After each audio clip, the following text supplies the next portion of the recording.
Good morning বন্ধুরা।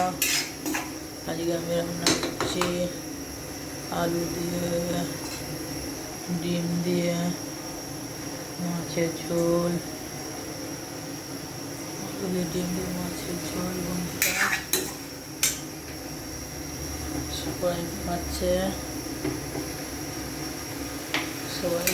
আমি এটা করবো, রান্না করছি বন্ধুরা। তোমাদের ভালো লাগলে লাইক কমেন্ট করো। ভাত হয়ে গেছে, গরম বেরোচ্ছে, চান করবো। কেমন লাগছে বলবেন কমেন্ট করেন।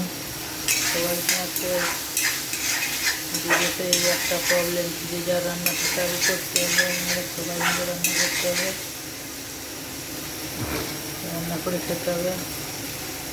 বন্ধুরা সবাই কমেন্ট করবেন। আজকে ডিমের ঝোল আর ভাত।